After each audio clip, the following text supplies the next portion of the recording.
Hello and welcome to our episode on the Multiverse Chronicles podcast. And in this episode today, we are going to be covering my topic, which is Resident Evil 7 Biohazard.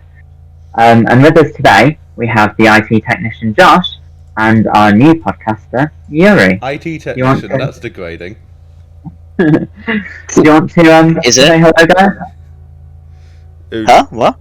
¿Qué pesos? Do you want to say hello? Hi. Yeah, Kenny has been sent to the void, and he shall never return. Sadly. It's fine. I'm replacement Guinea for a moment. Exactly. You're getting 25% of the income from this channel. Exactly. Man, I love monetization. This will all make sense in a couple of years from now. Yeah. So Kenny can't be here because he's going on holiday, so he won't be with us for the next few episodes. Rest in peace. He'll be back for a certain episode. What episode will that be? You'll have to find out. How exciting! Exactly. Stay tuned for next time. Yeah. Welcome to the podcast on Resident Evil 7. As you probably heard, we gave a little intro to the song as you load into the game, which is Go Talent Roadie from the game. And it's such a good song. I've always loved it because this was actually my first Resident Evil game that I played, and that was with my dad. Yeah, same. It's what got me into the series, and it's banging. It's so good. It is, especially in the VR mode, which is horrific. But we'll get to that. Oh my god! Yeah, I mean, when I played VR mode, I managed to learn my way around the whole of the baker's house, and so each time when we had to do something like a mission to find, like, say, the scorpion key or something, I always said, "Oh, I know where that is. I'll go down to the basement." Yeah. You know. But yeah, I think what sets it apart from all the other games is just its presentation. Like, what is it? Brief history on Resident Evil for viewers. Started off banging with 1 and 2, which, you know, were on the PlayStation, top down. Very scary, apparently. I've never played them. Then 3 was apparently even more banging. Then we got 4, which is one of the best ones in the series. I do agree with that. 5 went a bit too actiony. 6 went very actiony, so people were a bit tired of it now because it's just turned into action film. Then we came back with this, which was just blatant horror, and it was wonderful. And then continued with 8, which is even more horror, and it's just all wonderful now. It's a great series now. Back again. Yeah, exactly. Because the good thing about 8 is it continues from, we won't say the ending yet, but it continues from that, really. So, Yuri, what was your thoughts when you first played the game, essentially? Well, when I first played the game, it was... Well, to be fair, I already saw the beginning part of the entire game from Jacksepticeye. I mean, everyone knows Jacksepticeye at this point. Let's get him in on one of these episodes. That'll be begging. Oh, yeah, Jack boy. Smell you. The actual game itself was brilliant stuff, with executed perfectly, and we're allowed to say spoilers in this, aren't we? Yeah. Yeah. No, yeah, brilliant. I think before we say spoilers, then, guys, we'll just spoiler warning. Anyone who doesn't want spoilers, I hope you enjoyed the first 4 minutes and 34 seconds of this recording. Yeah, anyway, so before you say what you're going to say, Yuri, I just thought to say that if you do want to play the game, pause the video here, get the game, and play it, and then when you're ready, come back. Or if you really aren't going to play it, but you want to know what's going to happen, stay tuned and watch this episode. Yeah, you can't move. Oh, well, how about this? So now we're not completely excluding, because people will be watching this to actually get an idea of whether they want to play the game or not. Maybe just have like a 5-minute section at the end, just saying what we think about the game with no spoilers. Yeah, exactly. Yeah, and then they can enjoy at least 10 minutes of this recording. Yeah, yeah, exactly. And then they can come back later if they really want to get the rest of our thoughts. And give us more views. Man, I love views. and then see where we put it on the list, Hmm. which is in probably if you're watching it on YouTube, it'll probably the list will be on your right, I think, bottom right. Yeah, we'll be right. Yeah, so it'll be there. So you can see each and every game that we play, and then towards the end, we'll actually get to review it and put it on the list. Because our first game that we played was Suicide Squad, Killer Justice League, and so our today's game is Resident Evil 7. And so, with you guys on board, we'll be able to discuss whether Resident Evil goes on top or it goes on bottom, but we'll get to that later. I think we already know, but let's get to that. Yeah, what spoiler you're going to talk about? Yeah. Right. Okay. So let's just start off with like the beginning of the game. Perfectly executed. You're Ethan. You get told what your purpose is. Oh, you start the game watching Mia record the thing. Yeah, Yuri, get it right. All right. Sorry. But you get this motivation straight away. Ethan's going to his house to retrieve his girlfriend. Been missing for years. How many years was it? Was it 7? 7? Yeah. Something. Wait, and it's Resident Evil 7. Oh my god! She's been a resident for 7 years, and it's quite evil. Oh my god. 3 years, actually. That's why I find nothing. But, perfectly executed. You get that purpose. And then you arrive at the house, right? You go to open the gate. Obviously, it doesn't open, right? You keep on going. Then you see Jack. That's like the first little, like, teaser, the little tickle as to what you're getting into. This friggin' weird, like, creepy old man. Yeah, and then he somehow, in the space of 5 seconds, teleports many miles. Exactly. He straight up walks into the fucking mountain. Yeah. But then, straight after that, you actually find your way into the house. Right. You eventually find me, you watch the tape, and the tapes are... We'll get into that a bit later, but the way that they've done the tapes is brilliant. And then, you eventually find Mia. You free her. And then it's like... Straight after that, you don't expect it if you haven't watched anything. Right, you don't expect it to be evil. You know that she's been trapped here, but you wouldn't expect But that. you just think, oh my god, that's my wife. Let's get out of here. There's evil people here, but you're not one of them, right? Yeah, and then she says, "Did he see you? Did he see you?"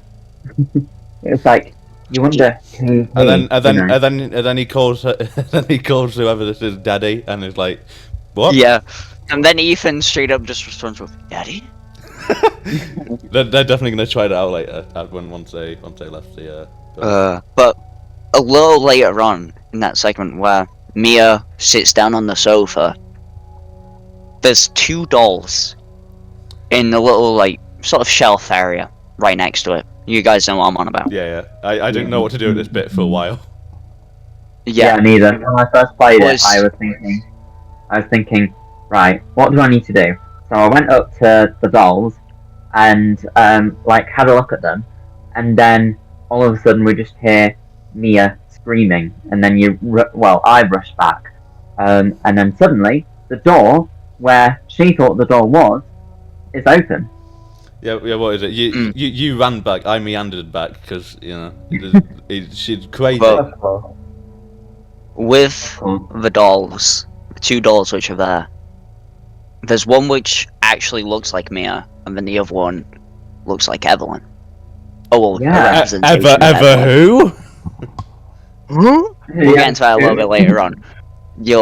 Well, to be fair, you shouldn't be watching this if you haven't played the game. Exactly. We've given you disclaimers. We're going to tell you such a discombobulated story. It's going to make sense, surely. Yeah, it's going to confuse the flip out of you if you haven't played the game and you're still watching. We appreciate it, so thank you. But... Thank you. Yeah. Exactly. The door explodes. She gets taken away. Where's she gone? We don't know. We Then head you're like, head upstairs, and then it's like oogle boogle. And fun fact: the doorway, the door that wasn't there, but then is there. the room that leads to is actually the basement to the demo that you can play. I can't remember what it's called, where it's the location of the only enemy in the demo, and that's a fun fact that I hope you guys enjoyed. Didn't know that. So that's something interesting to know. Thank you all for watching, because we give you interesting facts. So she Oh, got I thought that you were. I genuinely thought that you were just about to say, "Okay, guys, that's the end of Thanks the for episode. Thank you for watching." watching." No, we gotta get You know the what we should sponsorship. do? You know what we should do? Go on. We should actually have. We should cut like this bit out and then just like the outro there, but then cut straight back to the video. Nah, I'm keeping this in, Yuri. We'll end it Oh, now. It would be funny. Yo. Anyway, so going back to the game, They so go you go upstairs. and suddenly, as you're walking up the stairs, that door suddenly opens, and you don't know what's happened. And it's only like a brief, like second where it just opens, you know. And so you go through, and you see this hallway, and you know this is the first proper time where it's actually you go up the stairs after watching, like, say, the video back in the living room of the old house. You actually see the outside, which you can't really see, but the outside, from when it was sunny at the very start of the game, it's now absolutely horrendous and tipping it down and pitch black. So you presume that you've been in that house for so many hours. And then as you're walking around, you go into the bathroom, as it were, and inside you actually get your first two first aid kits, and you're thinking, oh great, so it sounds like the boss fight's coming, and then you just all of a sudden hear knocking or movement from where you just came out of the basement, and so you head down there. Boss fight? And what? Wait, so No way. You're telling me once they go down the stairs, you know, there's like some sort of ring girl type version of Mia just crawling up the stairs with her neck and back and bones broken, and then she just teleports right in front of you and goes, "Ah!" I think you could do a much better impression. Yo, bro, that's me for real. Yeah, that's You know, like that sort of sound. Yeah, it's horrific. And then she somehow not Usain Bolt. She just chucks you to the wall. She has superhuman power. She's literally a Homelander from The Boys. Insane. Then you start getting stabbed at. She then you what is it? You have to, like, the instructions tell you to, like, I don't know what it is for controller, but like hold down sort of button or like just press a button to block or whatever, and you just it doesn't tell you whether to hold it or like spam it or whatever. So you just kind of stuck there just to you don't know what to do. yeah. The thing is, it doesn't really matter with that event. Can you even die It's in cool that for like the cutscene? first time. No, you can't actually die. Oh, in hell the yeah. cutscene. Okay. It doesn't matter whether you block or not. If you just don't block it, I guess it goes that's the through thing faster. of, if a game That's gives a lot you of speedrunning choices, tip, guys. people just don't do anything. Just don't do anything. It's quicker. I guess a game is a bit more scary when you feel like you have input and, you know, oh, I could die here if I don't do anything. Like, I guess that's just keep making something more scary, but it's a lie. But yeah, nice fighter. Yeah, shit going down. And then I was gonna say. Go on. No, the first playthrough is a lot more scarier than the second. That's the same for all horror games, but it's like. I mean, I hope we're making you people who haven't played it. I hope you're feeling very scared right now by the way we're describing it. You know, you should feel like you're almost there. Yeah, we're describing it so good. It's like D&D. So you see your ex-wife, you see your past wife in the basement. What do you do? Anyway, after she attacks you and puts the knife through your hand, she then becomes less scary and turns back into that normal Mia that you see at the start of the game. And then she decides to say that, get out! You're in my head!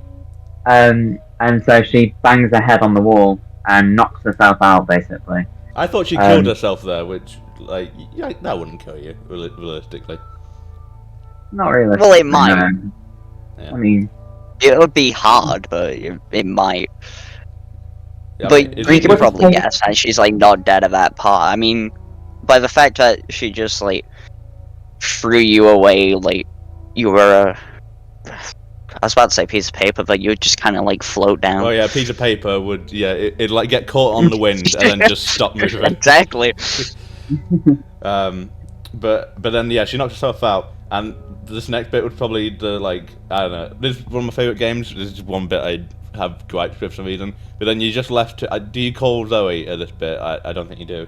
I think it's later. No, you don't call Zoe at this bit. You Yeah, call you're just Zoe walking around at this after point. the Mia fight. Yeah, because you're just walking around. Yeah, at you this walk point around. with no point, and then what is it? All of a sudden you're walking back down the corridor, and then you just you stop moving, and then you just start slowly shifting to in front of Mia, and then she like reverse animation like rises, grabs your fist, and then just throws you. It just I don't know. In a game that's I think very very horrifying, like as a whole, that jump scare quote unquote just felt a bit forced. I mean, when I first played it, and I came across that bit that we just talked about when Mia gets back up, I thought it was a bit of a lag to start with, because once she went down the first time, you don't know what to do because you just explored the area. Yeah, and all the doors are locked. yeah, and even the basement that you've just come from, that's now locked, which is weird. But anyway, you look around and Mia's still on the floor. But then when you go round her, still nothing happens. It took about, I'd say for me, it took about 2 minutes. There is a specific trigger. You have to be like right at her feet, and then you walk forward. I believe that's how it works. Yeah, anyway. yeah, that's how it's meant to work. But like, if you don't know that, you're just kind of walking around for 2 minutes, and it just kind of killed tension quite a bit. Yeah. But it was like for my first playthrough, I managed to get it perfect. As soon as I said forward, she like did a little Scooby-Doo trick, like reverse Michael Jackson, where he came up from the grave. What? What? Do you mean like the Undertaker? Yeah, we'll go with Undertaker. But do you know how like Michael Jackson like leans back? Yeah. Oh yeah, right, okay. Basically, yeah, reverse Michael Jackson, reverse Michael Jackson. Are we gonna get them monetized by calling something a reverse Michael Jackson? Maybe, you never know. I don't think that we can get them monetized yet. Yeah, but the sponsors won't be happy with this. Shoot. Anyway, With our sponsors, Surfshark. Sponsored by Raid Shadow Legends. Raid Shadow Legends. We're gonna get sued if we do this. Anyway, so she come back up, throw you through the wall now, and there's an axe on the floor now. Thankfully, we can defend ourselves. Oh dear. yeah, so the axe. Oh dear. Yeah, so you get the axe, and you can start swinging it, but she's still more tough, so you've got to keep ducking away. But she's quite easy at that point, because you can just keep attacking without, stamina. I don't know, Madhouse difficulty, that was still every Oh yeah, no, well that's a different story. Madhouse is a different. We'll get to Madhouse later on. Yeah. So once you've taken her out, you axe her basically in the heart, I'd say, and she says, she just falls, and your hand just reaches out to try and grab her because you think, oh no, what have I done? As his wife, because it's his wife on the floor. Oh, no. And then immediately you hear a phone call, and so that's where that comes in with what you said about Zoe. You go to pick up the phone, and she's there saying, Ethan, right? And she's do the impression one more time. Do the impression one more time. I was gonna say I'm loving these American accents. Yeah. You did it for me, and now you're doing it for Zoe. Come on, one more time. Ethan, right? You're lucky to be alive. You're lucky to be alive, Ethan. I love that Louisiana accent. It's quite nice. Yeah. It's so strong with Zoe. Yeah, it reminds me of Marguerite can be pretty. Like, hey, you don't go in there. Yeah. Zoe. Yeah. So Zoe, she's on the phone with him, and she says that we need to try and escape. And she says through the attic, as they say, through the attic. they say, she says to go through the attic to escape. And so you've got to find a way up the stairs, which is easy to do because you unlock the door. Well, technically, you don't unlock the door after you've spoken with Zoe. They just You unlock. then go. Yeah, you go. You then go back to where Mia was on the floor, and you see she's gone. Wait, but Mia on isn't the on the wall. floor anymore. Shit. Oh, damn it. No.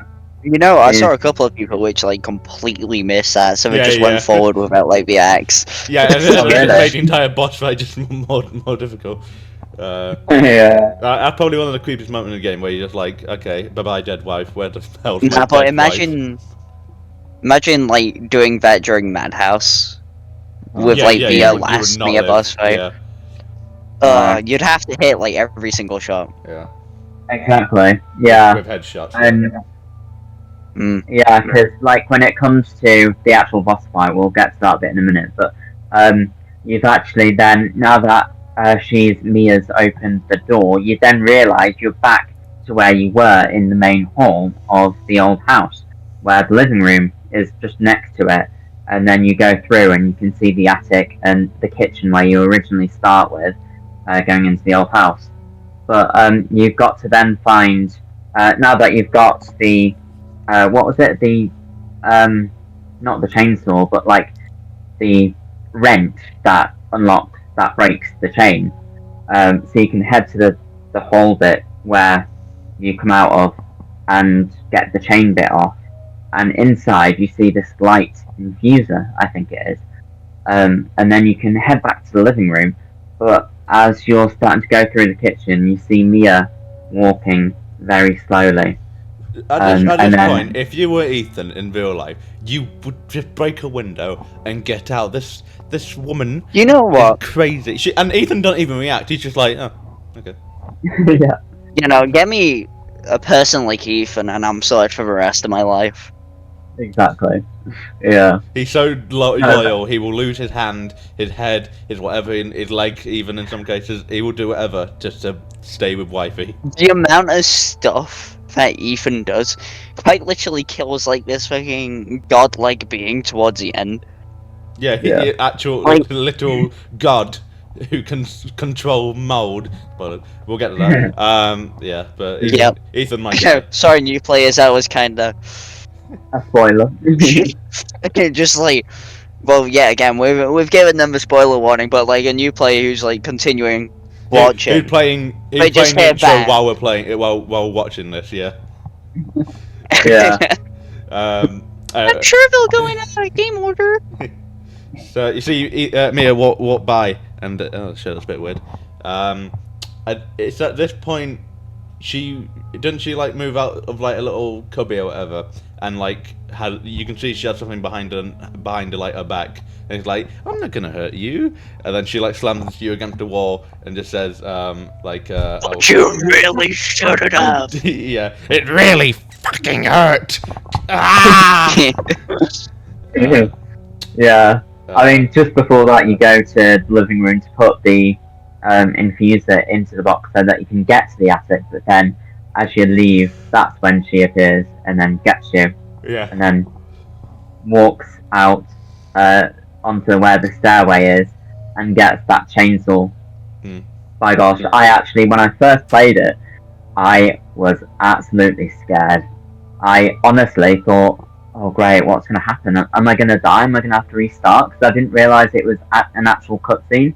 I just thought, oh great, here goes, I'm going to die. Yeah, no, that's what this game You know- does well. It tricks you very well into thinking that you need to fight back or you need to do something when you can't. You just gotta write it out. Yeah. For my first like playthrough in that scene, I didn't realize that you could pull the screwdriver out, so I was just sat there watching, just okay. Yeah, what is it? She intimidate. Like it takes a while for her to like walk to you, so she's just like walking to you for 20 seconds. You're just there like, oh, okay. Yeah. And then, once you get the screw out, she then gets the chainsaw and cuts your hand off. Yeah. Spoilers. And Yeah, then it's such a fantastic scene. it really is. It's one of the most And the whole memorable. beginning part is brilliant. Yeah. Such a Has good made- intro to the game. Yeah. I wish there was an option to skip it on subsequent playthroughs though. Yeah, exactly. Yeah. Um, Even in the DLCs, you can't skip it either, and it's Yeah. quite annoying. Yeah, that sequence where you get your hand cut off. I think that's probably what a lot of people remember most about the game. Just you literally losing your entire hand. Yeah. And Yeah, then and then you can pick up your hand, which You I can, didn't which is- realize which in is my quite first gross, playthrough. yeah. And then you can inspect your hand, which is just all sorts of I wish that you could have used that as like a weapon. You're just slapping me with yeah. your hand. Need a hand with that. Shut up, you. So once you've done that, you can then pick up your hand, use your first You aid sound that you so got chill from. saying that. So after you do that, Sounds like a YouTube tutorial. So after you do that, you're gonna have to do this. so after you murder 5 million people, now you can unlock the secret treasures of Aruba. Ruba. Yeah. I don't know. Yeah, you go back upstairs. So time to escape. Get out of this creepy place. Yeah, and so you use, if you want, you can use the first aid, which will help. Oh, that's one thing that I loved about Resident Evil 7 compared to the other games, is that without knowing that because normally you can see your health at the bottom Yeah. until you get, the watch, but during the actual start of the game, when she attacks you, takes off your hand, you can actually see blood on the screen, which shows you how close you are to dying. Yeah. That's And good. so I loved that, because compared to, like, say, when you're playing Leon in Resident Evil 2, you don't see that. You just see his health Yeah. going down. I mean, Well, to be fair, the blood effects throughout the entire game. yeah. Yeah. It's also good with the watch. It gets later on, which just tells you green, you're good. Amber, you're Yeah. not good. Red, you are dying. That's what I like about it. It's diegetic, which means that it's natural. It's not UIs and stuff, which can, as we were saying about Suicide Squad last time, is a lot. You just need simplicity. That's all you need. Yeah, exactly. Bloody hell, I'm using the big words now. Yeah, I learned in media, Yuri. Okay, diegetic, non-diegetic. Okay. Oh god! And technically, in Suicide Squad, in some missions you don't technically die, you just respawn, which is alright. But, like, I like games where you die and you have to redo it, but as long as you can skip some of the cutscenes, which you couldn't, which was annoying, but hey ho. That becomes a real problem in I Madhouse. really but we'll wonder get to where it later. Resident Evil is going to rank, if Resident Evil is going to rank above Suicide Squad or not. Wow. Wow, I have no clue.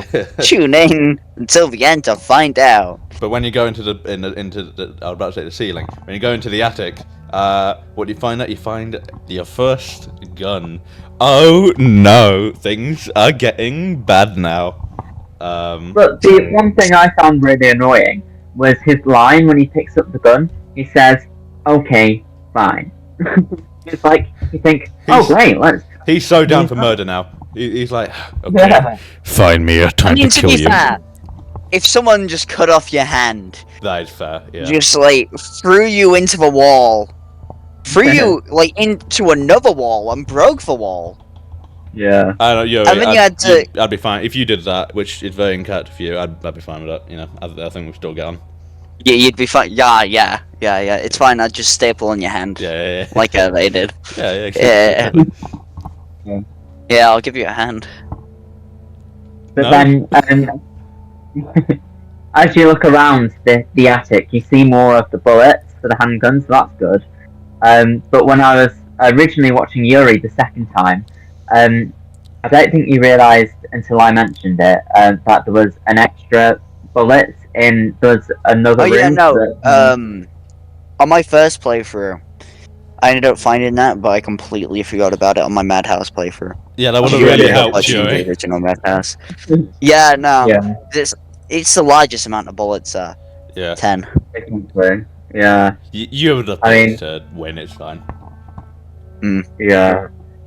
I mean, when I first started to go up the attic after I collect all of the bullets, and you go up the ladders to properly escape, you then hear the chainsaw, and then I didn't know that she was coming from the very top bit, and so I was looking around on the ladder saying, oh no, where is she? Where is she? And then all of a sudden, I just see her push me, and then get her with the chainsaw, and then bang! I think I died the first time when I just wasn't expecting it. Yeah. to be fair, with the what's it called? When you climb the ladder, there's like a certain bit where when you climb the ladder, she'll dart. But if you just like come back down the ladder, you can just completely dodge. I just quite find it funny. I was gonna say I didn't realize that you would get like pushed off if you like stayed on. Well, yeah. Typically, if you have a woman flying at you with a chainsaw while you're on a ladder, you are gonna get pushed off. I would think. Nah, bro. Nah, I'd stay on the ladder. I'd win. Built differently. Yeah. Boss fight time. Fight time. Exactly, the first boss, and that's with your own wife, Nia. Weir. And Nia. Le Resident Evil. Madame Mia. So yeah, that's when she starts using the chainsaw, and you've only got, I think you only get, unless you collect all of the bullets, you only get like about you start with 15 to 20 bullets. Yeah, you only start with very little.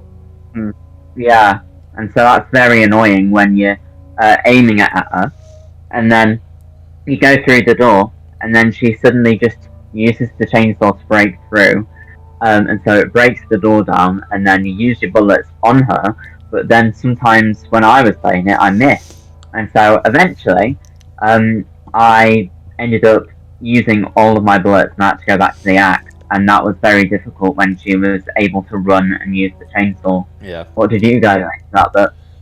Well, I'm sick, and I got all my headshots, so she died relatively easily. I was gonna say it's a pretty easy boss fight with like on the normal difficulties, but Madhouse is a different story. But just a little bit more on this encounter. It's such a brilliant encounter for like new players because it teaches you that patience is required and you kind of run into sort of like the dodging mechanics. Exactly. You've got to be patient. You've got to dodge. You've got to run away. Keep your distance. Things like that. It teaches you all of those. I just like how it subverts kind of regular tropes of battle. Like what is it? You run into another room. You think she's just like, oh, she's gonna come through that door. All right, time to back up against the wall. Okay, and ready your gun. And then you just start hearing chainsaw behind you as you realise she's cutting down the wall. You're backed up again, and it's just like no. I haven't really seen a game kind of trick you into thinking, oh, I can do this, and then they're like, nah. It's just she feels like she's relentless, and that's one of the best things about this buffet. Exactly, the entire fight is brilliant. Yeah. Yeah, because I mean, I've played the game so many times, but then throughout replaying it, 'cause it's been like a few years since I've actually played it, especially now that I've got a PS5, so I've been using it on that, and with my headphones on. So when I was playing her, I still jumped, and I just couldn't believe it, like because like I knew she was coming, but didn't know when. And that's same with like Marguerite or Jack. When you come across them, it's like, oh great, they're there. What shall I do? What shall I do? You know. Yeah, wonderful boss fight. And then you kill her. You kill your wife. Well done. Well done. You killed your wife, Ethan. It's the first step. And to be fair, the bit after this, I could quote this line for the rest of my life and be completely happy. Just you're wandering around. You really don't want to do it. The door's locked. Ladders. Hold on. Just before you say it, we've all got to say it at the same time. And then what is it? All of a sudden, when you're just looking for something to do after you killed your wife, you just get turned around suddenly, and this man tells you, "Welcome to the family, son." Oh God. On three. All right. 1, 2, 3. 1, 2, 3. Welcome to the family, son. And then, bah! And then you get like skadooshed. Yeah. But before that, just as you kill your wife, she then falls to the ground again and goes, I love you. Yeah. But in that evil voice that Yuri can do. It's so weird when you like first play it because there's so much mystery behind it. Because you can tell there's still part of me, which is fair because it's like she's still there. Says like I love you. You're really confused at this point. You don't know what the hell's going on, and that's something which I think Resident Evil 7 does like a lot throughout the entire like main game until like the end point. Yeah, well, you don't really get what's going on fully until like the very end. Exactly. At the start, it's more like you're surviving. Yeah. Your goal Yeah. is just survive. Exactly, and survive the night, as they say. What I find funny about when Jack knocks Totally you out, no matter where you are, if you're literally by the like attic entrance and he knocks you out there, you still fall and teleport right next to Mia. Who's I like, was gonna say you teleport next to me, yeah, no matter what. They you do. teleport you a lot in this game. I don't mind it, but yeah, it's very noticeable in the You VR don't- version because you're just like you don't really notice it in like the first playthrough on like without VR. Yeah. But Yeah. as soon as you like move to your second playthrough and you start wondering about it, you start to notice it. It's funny. It's funny. I don't mind it. It works well. It is funny. I think also what's really good about playing it through the second time is that you know the story, and when you replay it, you can see like why everything happens in a certain way, and it just makes it so good, you know. What an amazing intro. And that intro took 36 minutes to talk about, so we're on track for like a 7-hour Goddamn. recording. Let's go. I mean, the one thing. 30 minutes, really? Really? Yeah. Jesus. The one thing I loved about after when Jack knocks you out, or you know when he puts you on the ground, is that immediately you know that you're not going to be back in that old house.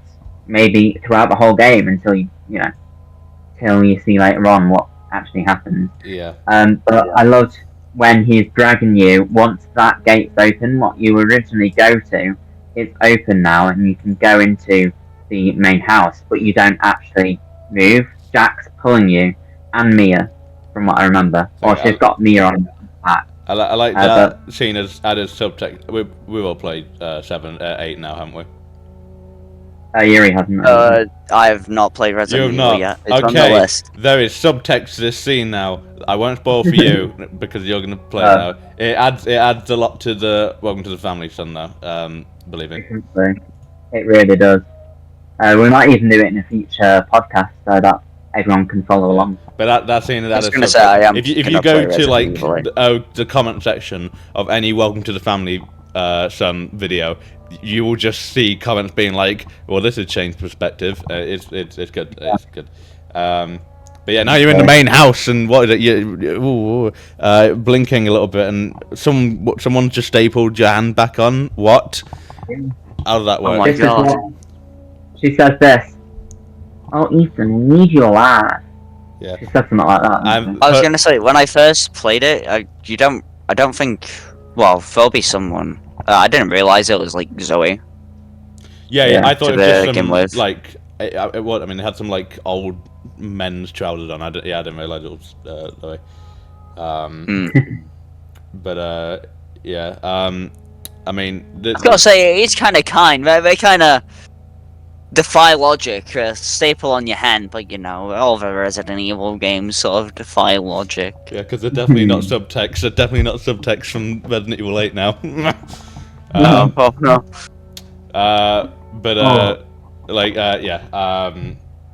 so but now you have your hand back on magically. Wow. And Whoa. this next bit, this dinner scene, my It's my favorite favourite part. scene. Yeah, part of the game. Yeah, so Yeah. good. Because you see them all together, and it's amazing. So yeah, I'll let you explain, Josh, if you want. Rise and shine, sleepyhead. You're just awake in time for supper. You got the whole family there. You haven't seen any. Well, you've seen the head honcho Jack a few times earlier, but you don't know who the rest of these people are. There's a crazy old woman who reminds me a lot of you in some matters. You got this young. Sorry. You got this young crazy man who's like talking like this, and it's like, God damn it, man. Crazy. Then you got this old lady as well. She looks dead. Is she? I don't know. Yeah. Yeah, and nah, they're bro, all- don't know what you're on about. Yeah, and they're all just eating whatever the hell. I've played this game like 9 times. I still don't know what the hell they're eating. I can only assume it's people. Yeah, Yeah, it's so weird and disgusting. It's the texture of it. It makes it look like so gross. It looks like Mm. the inside of like it looks like pig's intestines. Yeah, it's Yeah. the modeling team. Oh yeah, and fun behind the scenes fact: the way they got all the models was they made it in real life and then like captured it and translated it into it. So all those models were made in real life and just put into a game. So it's out there in the world somewhere. Is that weird little food object somewhere? I'd give it a munch. You get- Om nom nom. It probably tastes like chicken as well. Is what I'm thinking. Yeah. It might. Yeah. I feel like it would be really, really like hard. Truly. Yeah. Hmm. I mean, it'd be like watching I'm a Celebrity when they eat brains or something, or pig snouts or Yeah. something. Don't eat brains, guys. You will get diseases. Yep. Ah, bro, I don't know what you're on about. It's It's a good little snack. Yeah, stop being. Anyway, so when you wake up and you see her say, "Rise and shine, sleepyhead," we see, like you said, we see them all together. But then, what's he called? Lucas, as he's called. He sees me awake, or Ethan awake, and he then decides to throw his plate at us, at Ethan, and then Jack, as Mia did to us, to Ethan, with the hand, he chops his arm off. And then he just laughed. And then he said, "Oh no, not again!" And it's just. Yeah, It's subtext. It's such good like story building. Like not again, and then this happens regularly. Yet again, this scene it's brilliant. Most of the scenes in this game are just fantastic. It makes you feel, because again, you're still really, really confused on what's going on here. What's his family? You have so many questions, and it just keeps on building up. Oh, he's so good. It's brilliant. Yeah. One thing I loved about that scene was once I finished the game years ago, I remember seeing videos what people had did, and they modded The Simpsons. Yeah, it's so Jack funny. Yeah. And they added the voice lines as well from them, so it's just like Bart.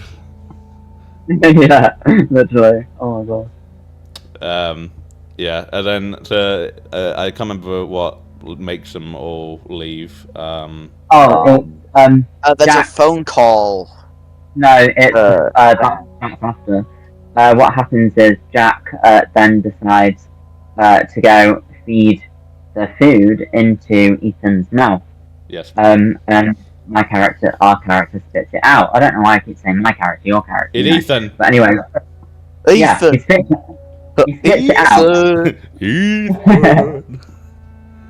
He spits it out, and Marguerite says, "He's not eating it, Jack. He's not eating it." And then he says, "Shut the hell up, Marguerite. Get the hell out of here." And then, so she storms out. Like all the lines memorized. It's a banging script, to be fair. It is. And so she goes, and then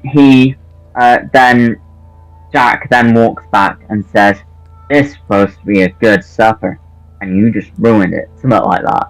And then he gets his knife out that he and took, just starts stabbing his mouth. Yeah, and puts the knife in the mouth. And then he was about to second time, and then as Yuri said, there's a phone call from the police.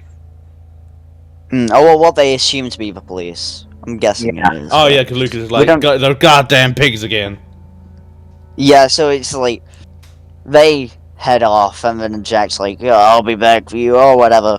And then they skedaddle off. Yeah. Right. Yeah. Right. And you're left with this old lady. Who you don't know if she's alive or not. Yeah, she's a bit. She's just there, you know. And then you do a little swiggling in your chair, right? I did this like instantly. Like my fight or flight instincts were kicking in at this moment. I was I wiggled off the chair like straight away, I fell find it over. funny how got out. the game will just if you haven't done it yet, the game will just tell you wiggle with the thumbstick. It's just like, come on, do it, Yeah. get out. Wait, does it actually do that? Yeah, if you take too long.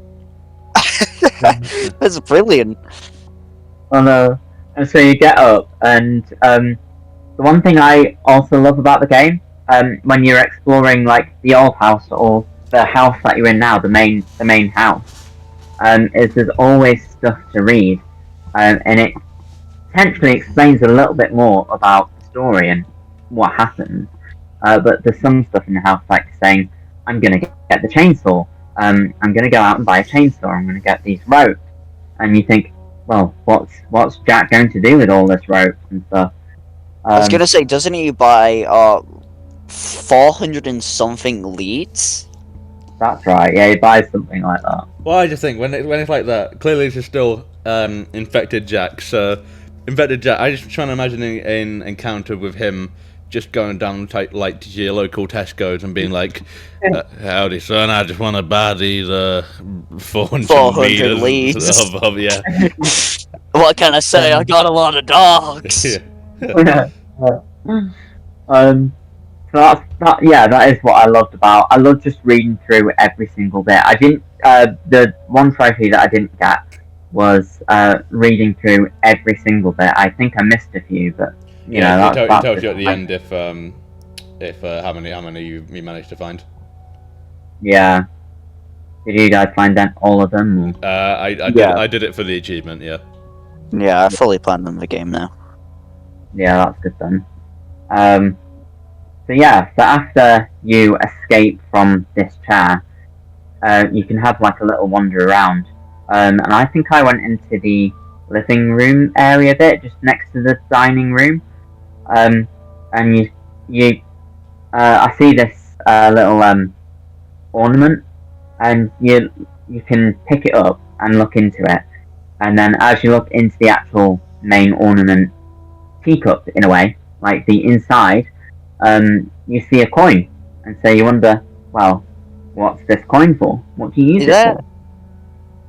I'm pretty sure that's only in Madhouse. I don't think that In Madhouse, appears in a normal game. Yeah. It is actually in the original, if I remember. That was Where the first do you thing say? I got. Where do you say you found it? So you know the living room bit where the little clock is before you. Mm. Yeah, and there's the table, and then there's like. Oh no, yeah, you're right there. It's in one of the drawers. Yeah. Yeah. Yeah, it's in the cupboard. Oh yeah. yeah, those drawers. Yeah. I thought that when because you said cup. I think you did anyway. There's in Madhouse. There's a little blank pot thing which you look inside to get the antique coin. Madhouse. Yeah. I like how we've just got this looming presence of Madhouse. Yeah, we're just ignoring it for now. For the people who know, they know, but. So people who don't, Madhouse. thinking, Hot take, I don't think Madhouse is that bad. Difficulty wise, no, but it's like playing. It's dress wise, thinking, oh god, I've only got a million. We'll get to it. Yeah. You can start looking around now. Hell yeah, you're free. You're free to go wherever you want to go. Well, mostly. Exactly. And we're nowhere near towards the end of the story yet. So It's actually going to take 7 hours. You come out of the main hall, as you were, and well, the main room, and go into the main hall, and you can see there's a sign that says garage leading downwards, and then to the right there's like the laundry room, which is locked, and then you go to like a big long alleyway, as you were, a corridor, And then, Jackie boy comes out the other side of a corridor and is like, God damn it! What I like about this bit is, you know, a lot of other games, they'd make you try and sneak around him or find an alternate way around him. Here, you just have to, that's the only way you can go, you have to eventually just walk towards him, at which point he will notice you. to be fair, in my first playthrough, I managed to completely get past him without him seeing. What do you mean? You have to him. Oh well, no. Sorry, no. I mean, like, you know, at the end of the corridor, like looking at the corner, you know, and he'll always, as soon as you get like close, he'll like look to you and then just start shaking you. Yeah, no. As soon as you get close, but at that point, on my first playthrough, I was like, no. I turned around and then I can head into the garage area. Yeah. I went into you know when you open the door to lead you into the kitchen, I went to the very back through into that weird room with the trapdoor, and because I knew Jack would be following me, I managed to get round, and there's like a side bit where it's like got books and shelves and stuff. So I was gonna hid say, down. I didn't realize that existed. That's Did you not? no, Yeah, it's like, I that's had- such a good little area. I saw you hide there, and I was like, I genuinely did not realize that was a hiding place. Yeah, it was amazing that I found it because Jack just walked into the room. You can see that he probably would be able to see you if he looked close, and then he said, and then he just disappears back into the kitchen again. I mean, it's But, two very cool. Go on, man. Say. I was playing through Madhouse the other day, going back to that, and Jack comes into the main storage area where the washing machine and the dirty socks is, which is locked at the minute in the game. And he walks through, and I quickly jump into the trap door, and he said, "God damn it!" and heads back. Yeah, I like how Jack had an inability to just go anywhere. That isn't. Yeah. Like, But then he comes back through the trap door. But yeah, there's two very, very, very cool bits that can be found in only this bit. Where if you're in the like dining room area, Jack's there. He will just literally straight up smash a table, and it's so. Neither of you get this. I don't think I did. I think I got that towards. Well, where he smashes through the wall. Not the wall. If you go in the dining room or whatever. Oh, he smashes the table. Yeah, smashes the table. Yeah, love that. Yeah. I remember seeing that. Now, I only saw it briefly. Yeah. That's the two things I didn't get on my first playthrough recently. When I originally played it recently, he didn't smash the table, nor did he smash the wall. Yeah. And so I was gonna say. Go on. The table is a passive sort of thing which happens. The wall, on the other hand, that's very much, you have to get caught, or not caught. You have to be seen, and then and then he. You have to. Yeah. Now, did either of this happen to you on any of your playthroughs? Where if hold on. Let me have a guess. Yeah. You're next to the trapdoor area. You get killed by Jack, and your leg gets cut off. You don't get killed, but well, you don't get killed. You get knocked down. Yeah, and then what is it? It's like, come on, boy, I want to give you a chance. And then he like puts your leg there. It's such a cool scene. That could never happen. You would never know it was there. It's just for that one specific area. It's really cool. Yeah, you have to die in like that one area. Yeah. And then for some reason, what is it? The little green herb bottle just somehow sticks your leg back on. Somehow. Yeah. Somehow. Subtext. But then you escape. So going back to the game then, once you get past Jack, you go to the other end of the corridor where he just came from. And he still follows you, but I managed to hide in the just behind the door, on the other end before the locked doors on the right side, and I sneaked past him and then managed to get the lockpick, and that helped me to head back to get to the the pit, as it were. And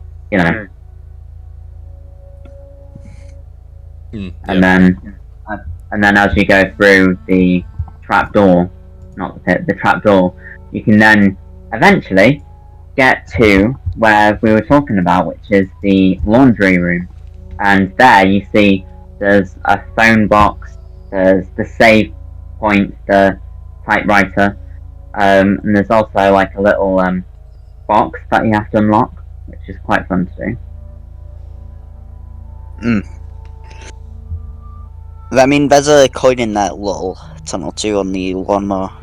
Yeah, that's right. There isn't in that house, but there is in that one here. And also, for the record, I'll just mention it now. You want to go on record? On the record, if you're wanting to like 100% the game and you're on PlayStation, or hell, if you want to just genuinely want to 100% the game, for collectibles, there's this really good YouTuber. I'm trying to find out. Yeah, Power PYX quite literally shows you all the collectibles. So it's not just the coins; it shows you all the files, all the antique coins. Heads. Yeah, all the Mr. Everywheres and all the tapes. Quite literally will give you every last collectible you need. Power PYX is the name. Very, very good. Shout out! Let's do a collab. Woo! He also has a separate video on all antique coin locations for Madhouse, because there is more antique coins for Madhouse, but Yeah, we'll get to Madhouse later. yeah. We're gonna get Madhouse on hour 5. So if you wanna, Hour 5, yeah. If you want to skip over to hour 5, go on ahead. This is gonna end up being so long. Yeah, It'd be funny if it's exactly hour 5. Yeah, I would not allow that. I've got places to be. I know. But yeah. So where we at now? You've just gone through the tunnel. You're in the laundry area. Then you get a call from Zoe again. Yeah, you get a call from Zoe, and she's like, "Yo, you gotta open up the door." Hey Ethan, I'm Zoe. But yeah, Zoe calls. She tells you something. I don't remember. It's been a while since I played Resident Evil 7. Yeah. But then straight after that, right? You walk out, right? Oh, this part is so annoying when you're speedrunning. Ugh! Why? Because it's like, that's right. So in this part, you wander around for a bit, and then this cop comes knocking at the window. Right. Oh. This part particularly is annoying for the speedrun, because one of the achievements is you've got to complete the game in 4 hours. Yeah. Right. You can beat it in 4 hours. I beat it in 3 hours. I do like an hour left. I'm doing quite well. I ended up beating it in, I think, 2 hours. Jesus. Okay. Well, that's because I had infinite ammo, so I just used. Oh, right. Okay. I did it without that, Yuri. Yeah. Sorry. Anyway, but this part is so annoying because it's like, no matter what, it takes ages to trigger the cop coming to the window, and then you talk to the cop, and then he tells you to go to the garage, right? But then Ethan's like, "Hold on, you gotta give me your gun," and then the cop's like, "Nah, I'm gonna do my own thing." And he gives you a pocket. Then he gives you a knife, like a little pity knife, and then Ethan's like, "What's this gonna do?" And then, as I say all the time, as Brendan will know, you can do a lot of things with a knife. You open up a box, you cut off the tape from this box, which you could have peeled off, but you know. Nah, this knife is it was goated. just really. Yeah, exactly. Ethan's like, "What am I gonna do with this knife?" You can do so much, Ethan. Shut up. Exactly. Yeah. Ethan's just ungrateful. Yeah, but then you open up the garage, right? And the garage door opens, and you walk in, and the cop's like, "All right, now I'm gonna ask you some questions. Why are you here? What are you doing?" And then Ethan's like, "You've got to answer some of my questions first. What are you doing here?" And he's like, "It's a cop. It's my job. La-da-dee, la-da-da." And then he's go like, backwards and forwards. And then he's like, "Why's that door closing?" He like pointed behind you. Why's that door closing? Stop it! And then Jack. And then, yeah, Jack boy with his shovel is like, "Hi, Ethan." He's not Mickey Mouse. Hi there, police officer. Time to die. Yeah, and then this is probably one of the more gruesome parts of the entire game. Right inside his head. Yeah, quite literally, like, slices his head. Yeah. Yeah. Not quite in half, but, like, slices the top part of his head off. I played this game when I was 13. This probably wasn't good for my mental. Probably not, man. Yeah. I was probably around that age too when I first played it.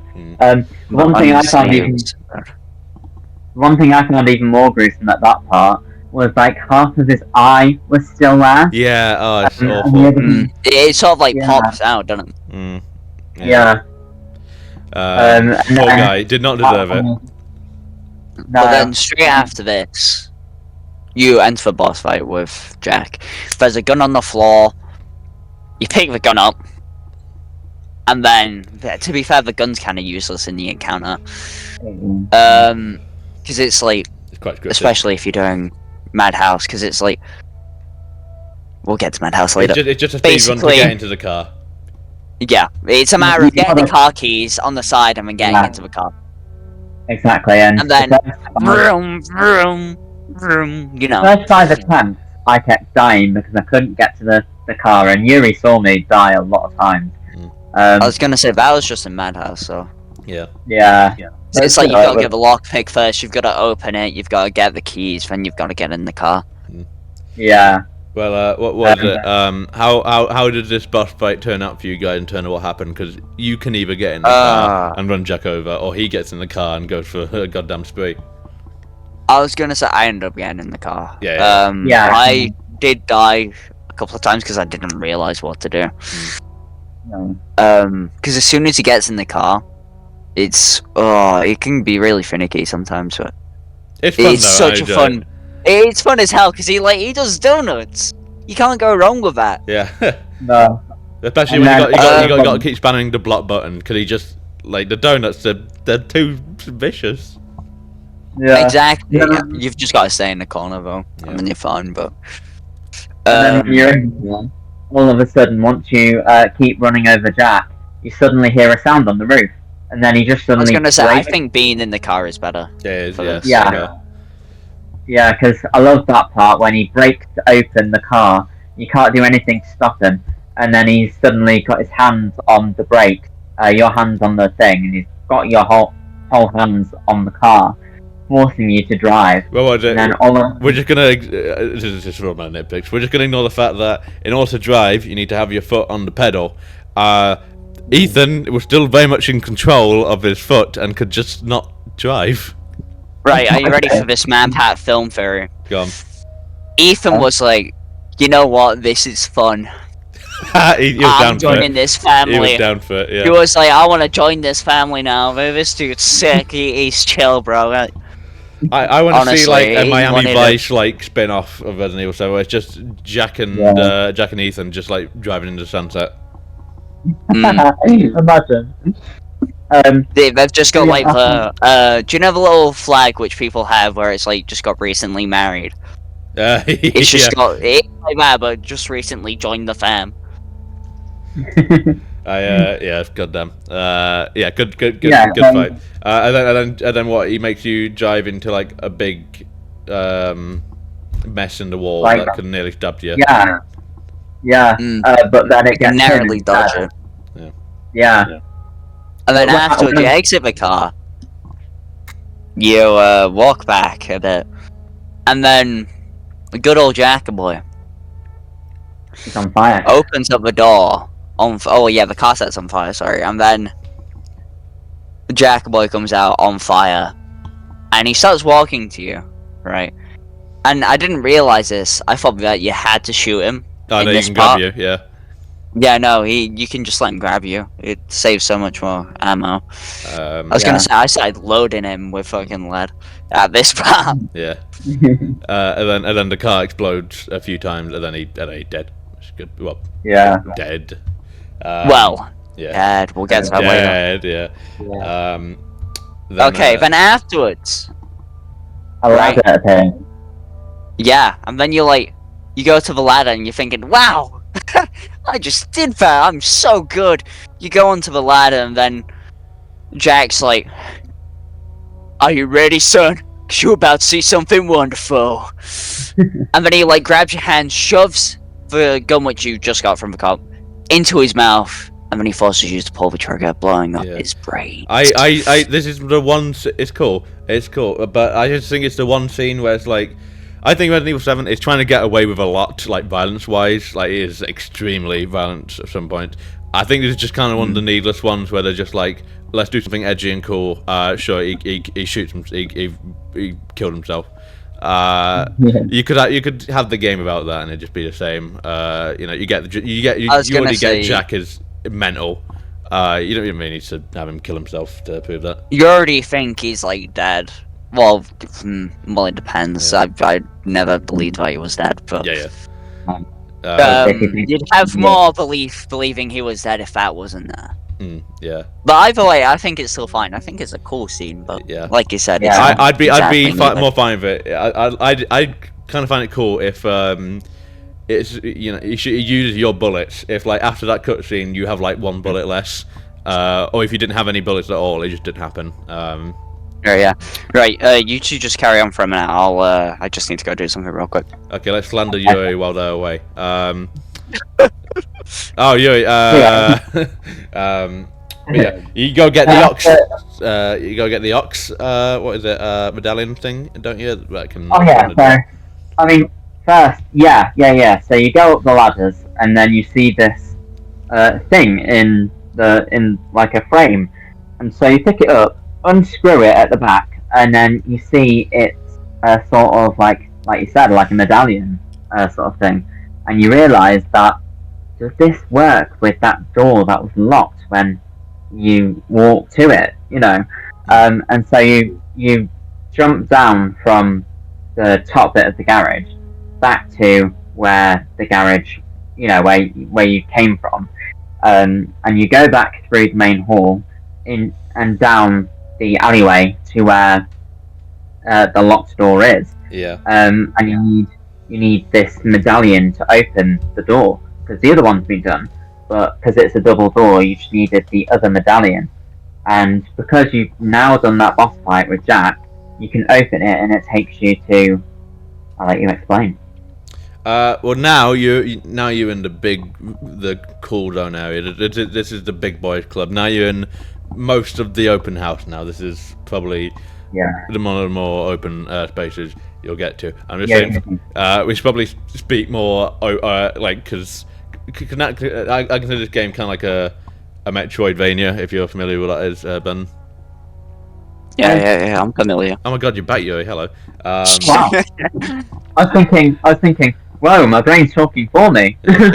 But you get items, and then you unlock when you play. I consider this area to kind of be like that, where you go whichever way you want to go, you find your way eventually. So it's probably going to be a bit harder to talk about this. We can probably talk about the story that happened in this area, but it's probably a bit harder to talk about what you do in this area because it's up to you. Yeah. I think. Well, just like, yeah. So basically, in this room, my first thing I came across was another one of those, like, when you see in England, you see those like statues that waddle about in the sun or whatever. I remember seeing the Queen one, but anyway, in this, it's this one, and that's one of the trophies you get throughout the game. And I've forgotten what it's called, but you can smash it with. It says "smush me" or something, and so you smash it. And the Mr. Everywhere's. Yeah, that's right. And then next to it's a coin. You can pick the coin up. I think it was in like one of the drawers. Yeah, that was in the normal. And then you come across the main door where you can try and escape, but it's locked because you need 3 dog heads.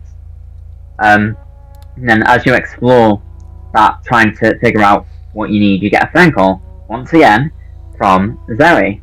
Zoe!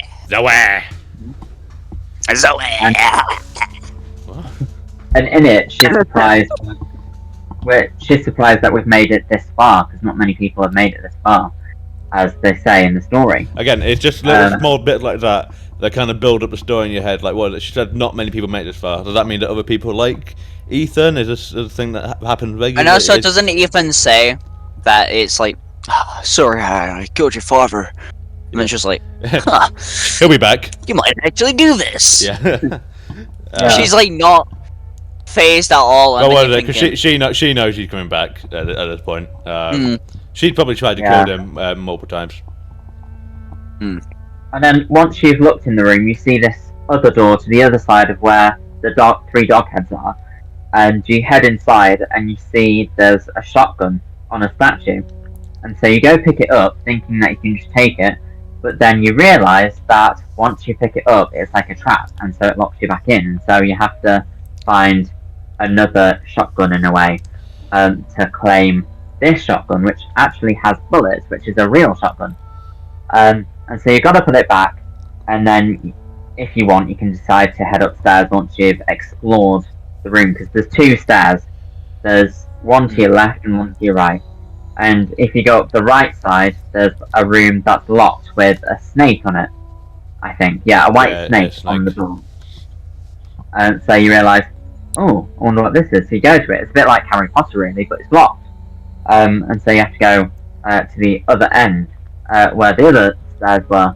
And so you go through that door, and it leads to like the upstairs bit, as it were. And there's another snake door to your right. No, to your left.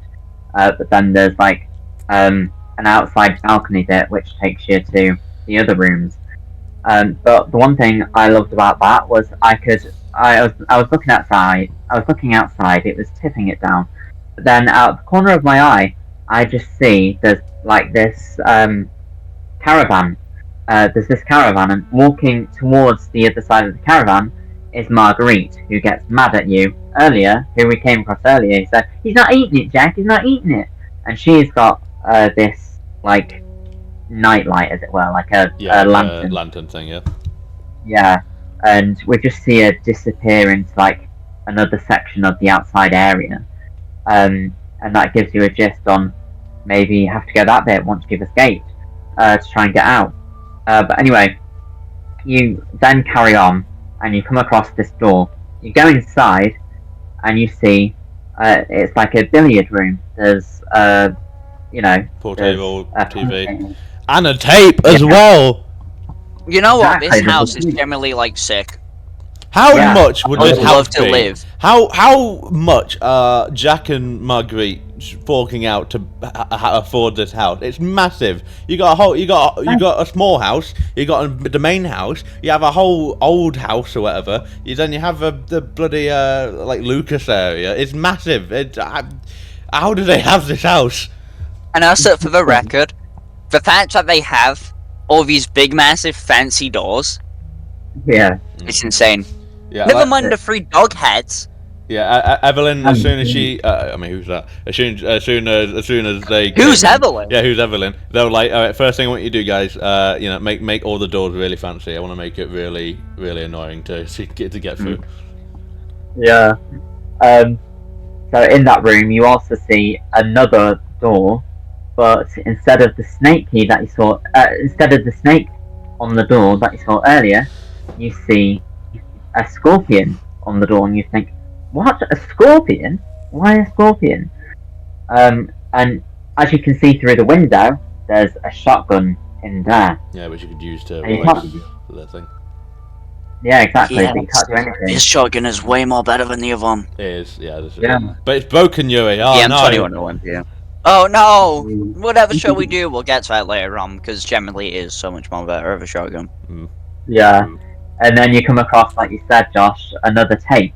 But it says something like... called Mia. It's called Mia. But yeah, that's our dead wife, quote unquote. Right, shall we talk about the tapes just for a minute? Like, because the tapes, the way they've done the tapes is brilliant. Basically, how they've done the tape, well, to be fair, most of the people who are watching this probably have already played, so you know how the tapes work.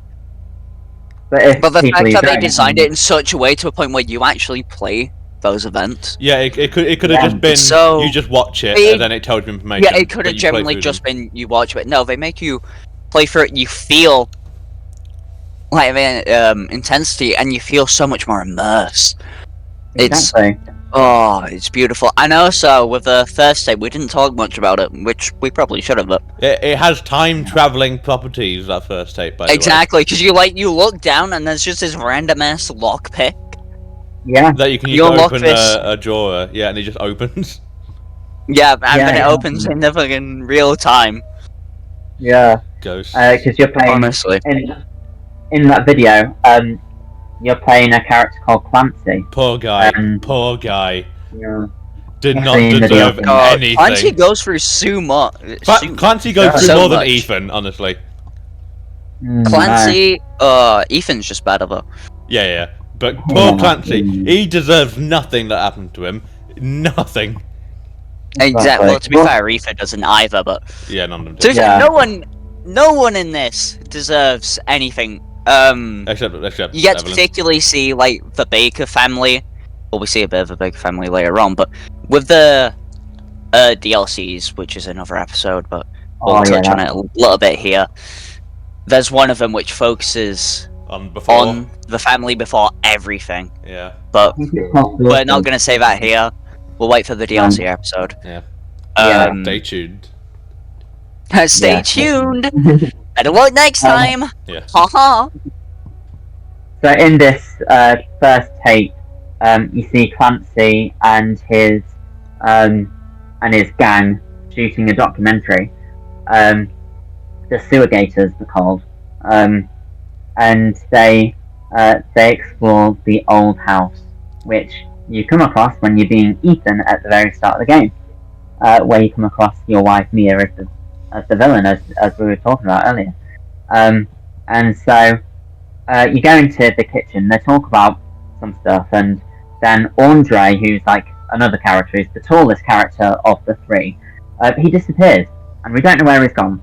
And so we go off looking for him with Pete, and we go into the living room, and Pete sees this under the fireplace, a chain, a hook, it opens up to a small contraption, and inside the contraption is an underground, let's say. Which is where you find Mia later on. Yeah. And so you go down, and Pete's too scared to go down, so he sends Clancy down, and Clancy goes down, and I always filmed it looking up at Pete as I was going down, and then Pete says, do you see anything down there, Clance? And you look around. They pull off like a Blair Witch. Yeah. Oh, yeah. I mean, this game is so inspired by Blair Witch, Evil Dead, Texas Chainsaw Massacre, banging. Honestly, everything in this game is wonderful. It is. And then you see Andre is just stood there in the shadows, and you go up to him, and somehow, we presume someone nasty from the Bakers, did that to him. You pull his character, you pull Andre, and he had his mouth stuck into a pipe, and when Clancy falls with his head on him, and it looks like he's just like a vampire dead, and then you see Jack's footprints, you see Jack coming towards you, and then he does exactly what he did to us, and that was stamp on your head. Yeah, so that's. But another really, really good thing with that video. Josh, you want to say what you were about to say first? I actually don't know what I'm going to say. I think I was. But another really good thing with that videotape is the fact that it does teach you to be aware of your surroundings, because a lot of things in the beginning segment teaches you things without it just physically telling you, to look for things. Because it's Pete? He crouches down underneath a fireplace and pulls that leather. Yeah. Right. Well, that's how you find out about that, because you wouldn't know. Exactly. Yeah. That's you wouldn't know otherwise. That's my one issue with the tape. Wonderful first playthrough. Wonderful. It teaches you, the location of how to actually progress in the first area. It teaches you the general layout of the Marguerite area. What's the later one? It literally teaches you how to bypass the Lucas segment later. All great. First playthrough, wonderful. Second playthrough, you already know how all those work. You really don't need the tapes on any later. I was going to say you don't need the tapes. You can just at the beginning bit, you don't even need to watch the tape. You can find it if you really are lucky. Yeah. Yeah. Exactly. But for the first playthrough, if you've not played the game and you're still watching it, and if you decided, hey, I want to play this now, watch all the tapes. Do the tapes for your first playthrough. Yeah. It's maybe we shouldn't talk about the tapes anymore. Just for the. Yeah, let's carry on. Yeah, we'll come back. I mean, if we have to, we'll just talk about the tapes in the other when we do the DLC. If we have to. Right. Well, anyway. Should we? Just think about time. Should we maybe? Yeah, I was gonna say talk about let's imagine we do all this stuff. Should we talk about the big major event moments that happen in each of these areas? Yeah. I'm thinking next is probably the Jack chainsaw fight. Yeah. Right, yep. So the giant chainsaw fight. Essentially, you go into like this basement area. There's a whole bunch of these new creatures which you've never seen before. Right. Oh wait, Oh, yeah, there we need was to talk a about bit before that. Basically, do you know how I was talking about the little tape room earlier? You go out the other door, which leads into the corridors. You keep on going forward, and you go into like this bathtub area with the bathroom, right? And Yeah. there's this murky water. You drain the water, and then you get like this object, This right? wooden And thing, yeah. yeah, and then you're like, whoa, I could probably do this thing now. And there's this thing in the main like sort of living room where it was like this pedestal we had to get like this shadow thing, and you had to correct the shadow to get the picture, right? But before you And leave then that as soon as you bathroom, do this, Jack is like, I'm back! He grabs your throat, he lifts you. it's a and he, beautiful like, touches thing, you, and ain't he's- it? Yeah, he's got like this paint roller now with spikes. Ooh. Then you run away. You could kill him, but I think it's Dude, man, easier this just is running away. shirtless Jack Ark, and I live for shirtless Jack Ark. Oh god, no. You haven't got a body pillow, have you? No. Ah, Not rats, I knew it! not of Jack anyway. I knew it! Oh.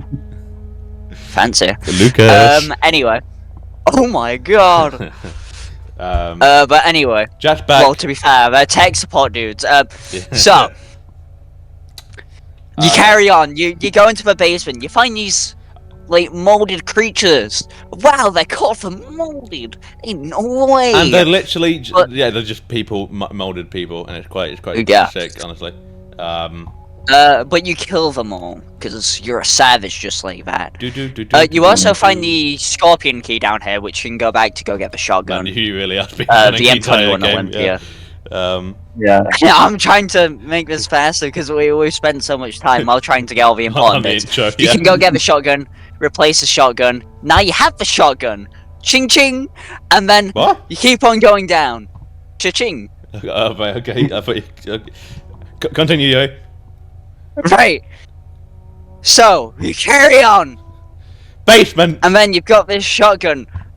A boom, a boom, a boom. Okay, now you go into this little area, the furnace area. You solve this little puzzle. I'm gonna let you guys figure out yourself for those who haven't played and still watching. Yeah. Right, and then you open it, right, and wow, that's this key. So what I like is Have a that dissection room. someone could genuinely have like been playing like the intro alongside us talking about it, and now we've made it impossible for them to keep up with us. Furnace room, go. Hey, wait. Okay, furnace room. So you go, you grab the dissection room key, right, and you go into this one area where another like battle area. There's two molded. You ping ping, and then you keep on going forward, right? How do you think a gun And you're in like works? this. I know how a gun works. So I'm whatever. I can't do English today. That's why you got to do Louisiana. Yeah. Oh yeah. So you go down there, then there's a dog head on it. That's not Louisiana. But essentially, you go into this area. There's 3 molded now. You kill them. Bop, bop, bop. Right, and then you keep on going forward. And whoa, there's a dog head right in front of you. And you think, oh, this is a jolly good show. Nothing could go wrong here. You pick up the head. Jack's like, Ethan's gonna be the new father. How am I gonna do? I went into like Dutch then. Ethan's gonna be the new father. But then you grab the dog head, right? Om nom nom. Oh, you don't grab the dog head. Jack comes in, grabs the dog head, and is like, "He will be the new father. I cannot allow this." And then he's like, he wants to kill you now, right? Okay. So you carry on forward, right? And you see like this caged sort of area, right? There's a whole bunch of livestock, a whole bunch of bodies hung up, right? Yeah. It's pretty vulgar, right? Mm. You carry on. Maybe you go into the room where you found Jack, right? Maybe you don't. I don't know. And then essentially you see this like cop guy, the cop guy from the beginning, being like almost turned into a molded. Yeah. Then we skedaddle across. Does someone want to take over? Yeah, so you come across, like you said, the dog head, and then you essentially you grab the dog head from its hook, the red dog head, if you're following the game, and then Jack spins you around and pushes you down into that cage, and then it's the main boss fight with Jack, and so you have to use all your bullets, all of whatever you've got, to defeat him in the first little bit of the round, and then he gets mad and breaks through one of the chains at the back and gets one of his swords out, and so essentially it's not just any regular saw. This is 2 chainsaws put together to make some sort of massive scissors. Yeah, and so you see, it's pretty badass.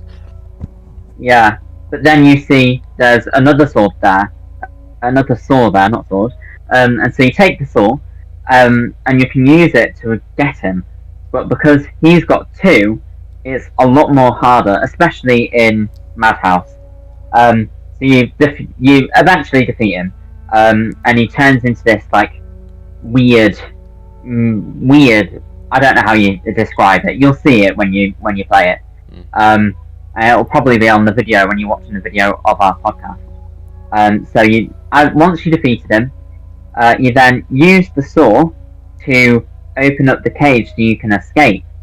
And then you can get away. You can go all the way back up to the main house bit, the main room where the dog heads were. You can collect the other 2 dog heads from around the actual house. And then you open the door, and you've made it outside. You've escaped the house. But then you realise that the game's not over, and you head towards the caravan. It's and only just begun. Yep. And as you get to the caravan, Zoe's on the phone again. But as you're there, you actually see that there's a chest and there's a save point, and then the main song comes in play, and it's been throughout the whole save point areas, but it's to show that you're at the save point, and it's got this really nice, I don't know what it's called, but it's a nice song anyway. Yeah. If you listen to the album, the soundtrack, you'll know it's that. I think it's the main menu music as well. Yeah, exactly. And so while you're there, you save, put whatever you want in the chest, and then also that's when Zoe speaks, saying that we need to try and find a cure, because no one else has got this far apart from Ethan. She needs a certain part, but we don't know anything about the part yet. We just have to search where Marguerite is in that other house, which isn't the old house. It's a different house, or it's the other end of the other house. And so as you start to think, right, we need to head there, you can also see on the other side of the caravan, you can use your coins to upgrade your stuff like stimulus and you get max max HP increase, and I think it's max it's reload speed increase. Yeah, banging. Whereas For the record to this, oh yeah, carry on. I think you're about to. There's even there's even a gun that you can get, and it's like the most powerful gun in the game, but you only get like a Magnum. Yeah, I wouldn't get it on your first playthrough. Get it most on Madhouse playthroughs. Yeah, Madhouse, it's good. It's not really a weapon. I'd say it's more of a tool for. Yeah, I was gonna say it's brilliant when you have infinite ammo. But that's wonderful. Yeah. You get like 9 bullets. Yeah, you get 9 shots with it. Yeah. So use them when you really need them. Yeah, and exactly. I mean, it's expensive as well. It's 9 coins, unlike the other stimulus. It's an investment. It really is an investment. I mean, you can make ammo, but that's also going to be really quite expensive. Yeah. And so you decide to leave the area and head to where the next mission is, and you come across this like walkway ladder sort of movement place, um, and all around you is baby heads, like doll baby heads. Oh yeah, yeah. Bad. And you go through the door, and you come across, you hear all these buzzing sounds, and you wonder what the hell is happening. And what did you think when you first walked into that room? I mean, the only thing I can think of was like, there's a lot of motif of children and like childish things. It's almost like there's some sort of child influence that's going on here. Ain't no way. Yeah, so you could go. There was 2 rooms you could go. One was without a door, which was to your left, and then one was to your right. And I originally went to the one on the right, and came across this big, massive hive of like what would you call it? Like wasps or bees or something. Yeah, some sort of mutant-ass wasps. Yeah, it's odd. Yeah, and you can't do anything to get past them because they'll just come and attack you. So you have to go the other way around, the long way around. And as you get to the other door, once you've been round, there's like blood markings on the wall that says, "She's upstairs, don't go up," or something. And then you see another hive, and in that hive is, well, in Madhouse there's another mold that appears, but in this round you can use as much as you can to try and just run through, but he only jogs, which is really annoying. I found that really annoying throughout the game. Like, you just wish you could run, because in real life you would run. Anyway, you get to the other end, but I think, did we see Marguerite there, or what is it? You first off, you like enter some sort of weird furnace thing, and you see you see Mia up against like a metal barrier or whatever. You can't get to her. But if you decide to stay, she'll be like, she's actually quite normal, and she's like, "We need to get out of here. That wasn't me. I'm sorry." And then bitch boy Lucas comes out of nowhere and it's like, "Hey, Daddy, I think I'm just gonna take Mommy for a little conversation," and then takes her away. I was gonna say a funny thing with that part is that you can just leave. Away. Yeah, and then what is it? You hear her as you walk away go, "Ethan, help!" Yeah, and then you go back and it's like, oh dear. Bye bye. But when you actually stay to watch Lucas take her away, he gets to the door and says, "Well, don't just stand there, do something." Ethan, help! And then he closes the door and disappears. Yeah. And then that's when you see Marguerite, and she said, "Stay the fuck! Ew. Stay the fuck out!" Yeah. But when you get to the going back to when you actually see Mia, you actually see another pedestal. Well, another machine piece for the pedestal. And like Yuri said with the last one, we won't tell you what happens on how to solve it. But you then go back and you go through to it, and you see that when you get there, you see there's a whole like area where it's just a wooden floorboard, and then as you go up the stairs, there's a little stairway. You go up the stairs, and you see this door with a crow on it. Yeah. And yeah, so you can't do anything, but you can. There's like to the side, there's like a wardrobe sort of thing with tools you can open and get. I think there was first aid. But yeah, so you do that. Then you find there's a trapdoor to the other side. You go through the trapdoor, and you find this what do you call it? Like sort of like a wheel chain sort of thing. But anyway, you get this item, and you put it on the contraption, and then it opens up to another floorboard, and so you then have to go outside. There's an outside bit on the other end, and you go there, and you see this crow key. And you take this crow key, and you have to go all the way back, try and sneak in past Marguerite to get to this crow door. But as you get there, Marguerite appears where the toolbox was, or whatever it was, the cupboard, and she pushes you all the way back down, a bit like what Mia did at the start. And then you like fall into this hole. Pit. Yeah, Yeah. and then you've got to take her out. But also, Yeah, it's a pretty easy encounter. Yeah. It's Yeah. kind of nothing. Yeah. Yeah. there's also a thing I missed out. You get this burner. You can get this burner to defeat her. You know. Yeah. I'd probably say this area is my least favorite. Beside one area later in the game, probably my least favorite place in the game. Yeah, I think so too. Once you take her out, she falls, and then you got to quickly climb up the ladders. Yeah, then you carry on forward. You're able to unlock the door Yeah. with a crow key. Then there's sort of like this suitcase. You open it, you find this thing where it's cured. You need this D series arm and D series head. It doesn't make any sense. You walk What's back. the D series? I know. Yeah. And then you get a call from Zoe.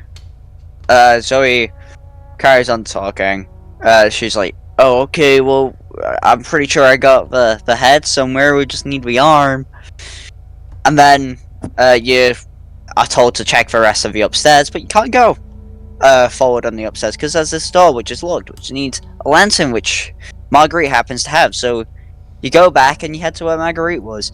But she's gone. now and then But then you hear a It's noise, the best and this is bomb. something that many people miss, where you hear a noise, everyone instinctively just looks up and tries to see where the noise is, looks back down, sees the lantern's gone now, but if you watch it, if you I was gonna keep say looking there's down, you see a big ass hand reach out and take the yeah, I was lantern. gonna say this big ass hand. Banging moment. Oh, it's a brilliant moment. Then you head on down. You see her crawling around like a little spider. And then you carry on because there's now this hole in the tunnel which you go down, and then there's sort of like this ladder leading up, and then there's this other house. There is a gate here which leads back to the caravan, which you can save. And then you head into the house, and then there's the Marguerite boss fight. Which for me, I found the hardest because I knew she quite was coming difficult. out the window. I knew she was coming out the window, but I was walking, and then she immediately just breaks through, and then grabs your legs if you don't move out the way quick enough. Yeah, it's, I was gonna say you can dodge it, but yeah, it's probably one of the hardest ones because of how randomly she it can takes up move. so much ammo too. Yeah. At least you're given quite a lot of ammo, but I mean, I get why in the Ethan Must Die DLC they chose that to be the boss you need to kill because she's even normal difficulty she's really hard. Yeah. But yeah, no, you kill her, right? And she sort of calcifies. I believe that's the term. Yeah, which is that's used. well done, anyway. I know. But anyway, you kill the bitch, right? You take a lantern, and then you head on off because essentially there was this thing which was like caged up. It was held up by this stuff, and then that also calcifies.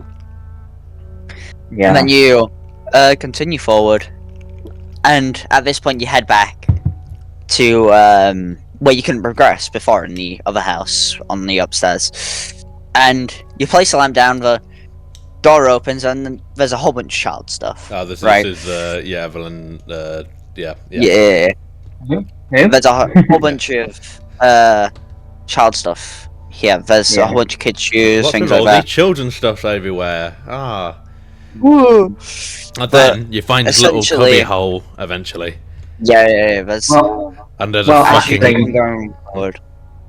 Well, actually, before that, you go to the dollhouse. There's this dollhouse there, and Well, yeah, you go to somehow- the dollhouse, you collect a piece of paper, you see that there's like this hatch which you can open. I'm really just trying to simplify things. Yeah, I was gonna say, let's just. And then you find the this story done, fucking then we'll talk about mummified things at the corpse mummified child's corpse behind us. Yeah, which has the D series which you just connected straight to it. up yank out. Quite disgusting. Yeah, like, you yank it out. I You turn around, I there's- hate the I hate those bloody like what do you call it, like the tendon physics where like you just see the like grime of it when you're pulling it out.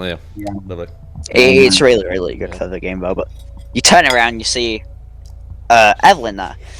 Really, really good moment. Ever who? You go up. Oh God! I don't think I ever knew. Oh my God. Yeah. Anyway, I'm going you insane. carry on forward. She this little girl runs away. And then And all these molded come out of nowhere. Yeah, there's molded now. And then you manage to escape it. You can either kill them or just run past You them. just run past them. That's the easy option. Yeah. You get that over and done with. And then you get a call from Zoe saying, meet me at the caravan. You head back to the caravan. Zoe's not there. Personally, Right. this is my favourite part of the game, just this whole upcoming part. Yeah, it's such a good moment. Yeah. And then, essentially, you get a call, right? You think it's Zoe, it's not, it's Lucas. Lucas Lucas is like, oh, I've just taken Zoe and Mia for a bit, right? And he's like, look in the fridge, I got a present for you. And then, in the fridge, as you open it, there's the cop's head, which is turning into a molded. Right. Yeah. And you look at the back of the cop's head, and it tells you to go back to the dissection room, right? And you go to the dissection room, right? But as you go down, there's this new enemy type which gets introduced, which comes out the wall at you. Oh, the crawling one. And then, yeah, the crawling one. And then you have to kill that fucker. They're really easy to kill. Yeah, they just steal they're across like dying the like 2 hits into the head. It's quite funny. Yeah. And Or then just using machine gun on them. Like, hilarious seeing them get done by the machine gun. you carry on forward, and then you go into sort of like the area where the cop was, where Jack stole the dog head. And the cop's now laying on like this hospital sort of bed thing. Yeah. I don't know the exact name, but essentially you have to stick your hand into the cop's like cut off head. Okay, this is one of the parts that I think they were like, oh, let's make it as gruesome as possible and do another edgy, dark, gross thing. Yeah. I mean, it's fun. But you reach your hand in there, and then you pull out the snake key. Oh, fun Right. fact. Yeah. So now that you I remember earlier when I mentioned that all the objects and stuff were 3D scanned. Somewhere in the world, that exists. That body, that exists somewhere. Yeah. Correct. Essentially afterwards you head on out. There's a couple molded which you end up killing. There's molded everywhere now, all over the house. But there's 2 ways which you can go. There's a snake key door in the dissection room. Yeah, dissection room. Yeah. You can go through that, and that leads into the area where you got the scorpion key. Yeah. And then you carry on forward, and you go through the little shortcut door, and there's more molded, right? You keep on going, right? Then you head out to the main living room. There's 2 more molded, and then straight after everything, hold on. Someone just take over for a minute. So, Hello. well, I decided to head back to the caravan, and then I see this, not the caravan. I head back to where Lucas said he was, which was at his section, and he said you needed to find the red and blue, like card sections to get you entry into the building where he is with Mia and Zoe. I don't quite easy to find. One of them. To be quite honest, when I found about because I played the game beforehand, I knew that I had to find these 2 cards, but I could never ever remember where it was. And then after about a good solid 10 minutes just looking about in the garden, I then realised, wait, I've got the snake key. Let's head upstairs in the main house and use the snake key. It might be in there. And so then we went into Lucas's room with all the trophies. Yeah, and then you hit the button on one of the trophies that dropped down the thing. Yeah. Yeah, exactly. And then you go up the he's got his own loft. So you go up the loft, and you come across this another one of those puzzles. And so you have to do puzzles. And once you've done The shadow puzzles, puzzles. yeah. Once you've done that shadow puzzle, you then unlock the, I think it's blue key. I think. Yeah, blue key. You get the blue. And one the of the red keys. key in the basement. Yeah. Yeah, exactly. In which case, you And go to You go to the bedroom, which is yeah, where you the go to bedroom a party, bedroom. takes place. You go Yeah. to the old woman's bedroom. That's right. And she's And then- sat there. Yeah, you have to solve like this puzzle on the clock where it has to be the same time as all the other clocks.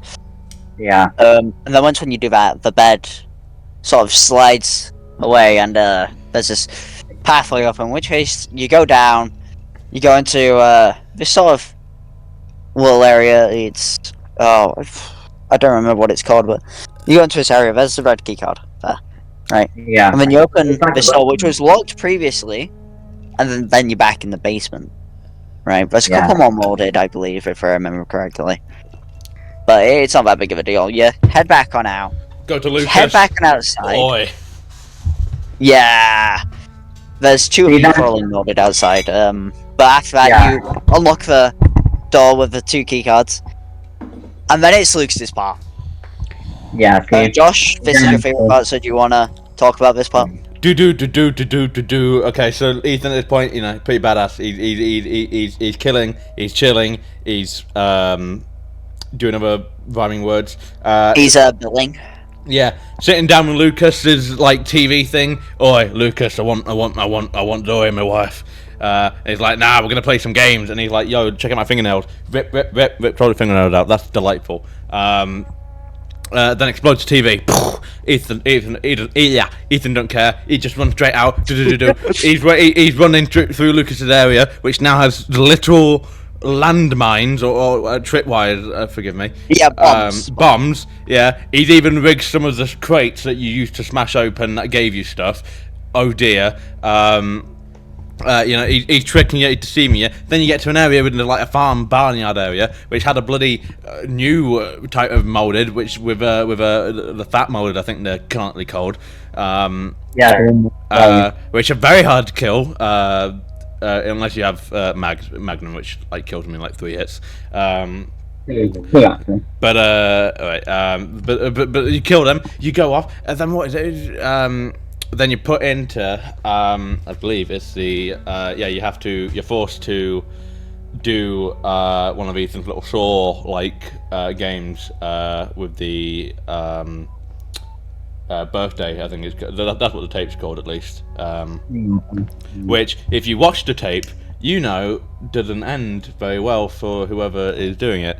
Yeah, because it was gasoline. Yeah, which, but since you watch the tape, you know how to beat it by skipping a lot of the steps. Which, that is one of the only cases where the other 2 tapes you don't really need. If you do not watch the birthday tape, you are not winning that area, because you don't know what the code is. I was gonna say, you'll have to go through like You every last bit. Yeah, you need to do the tape, because but you fool Lucas. You win without burning to death. Then he dropped down a bomb to kill you because he's really pissed off at this point. You've destroyed a bomb. Well, you get rid of the bomb. It makes a new doorway. You put it in like the wall and it opens. Yeah. Then you walk to where Lucas is, except he's gone, and I like the little chair is still spinning from when he's ran off. And then you get a little TV broadcast from Lucas. Although you also get the D series header. Yeah, you get the rest of it now. And I just like Lucas is sending you a signal from literally about, I want to say, 2 meters away. You could just chase after him, but instead now you're watching this little broadcast he's doing. Cheers, Lucas. Well done, Ethan. Then now you're feeling even more badass. You do a straight run to where Ethan and Mia are hidden out. There's molded there. You don't give a damn. Push. Yeah, you just kill them. You're caught. You're too caught at this point. Then you find Mia and Zoe, and they are fine for once. Actually, this is the first time you actually see Zoe. This is the first time you probably see him. Yeah, other than the beginning of the game, but you don't probably see him. It's quite under dire situations. Give it a head, give it the arm. Boom. Let's make a vaccine.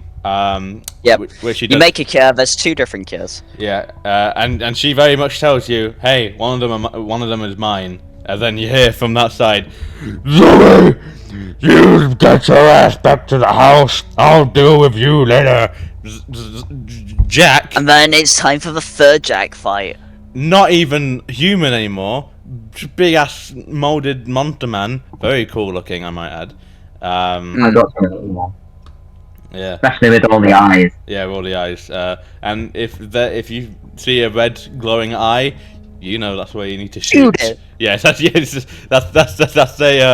one of the rules in life. If you see a red glowing eye, shoot it. Yeah, any glowing thing in like video games, it's like shoot. That's why if you ever have LED strapped to you, Yuri, I will shoot you. So be careful. Rats. Yeah.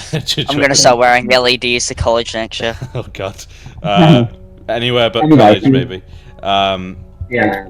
But Anyway, so you defeat Jack. You kill Jack. Boom. He then grabs you before you're about to leave. And what is it? The only thing I think is it me or Zoe who shouts it? They say use the serum. Yeah, Zoe shouts it. Yeah. Yeah. Which I mean you can. If you don't, he literally just he rips your bloody head off. Yeah. And you just die, which I think is quite funny. You actually need to save him. But once when you use it, Jack calcifies. He's dead. However, you only have one kill left. And now you have to get to the most divisive part about this game. Do you save me or do you save Zoe? Oh dear. Boys, what do you think? What do we think about this? Well, first time I saved Zoe. Yeah, you're wrong. Second time I saved Mia. Mia's the better ending. Yeah, because it's canon. Yeah. Yeah, but the Zoe one's lame as fuck. I don't get why they gave you the choice. Especially when they give you a definitive answer of Ethan saved Mia because of the not hero. Yeah, end of Zoe. Sorry. It just kind of it really just feels kind of pointless on live perspective in a game that I think is very well put together. But yeah. So then, once you've saved Mia, let's say we saved Mia. Yeah, Mia ending. We then get on the boat. Zoe's mad, so she's having a go at us. We set sail, trying to get away from it. Zoe has no right to get mad at us after literally saying use the serum.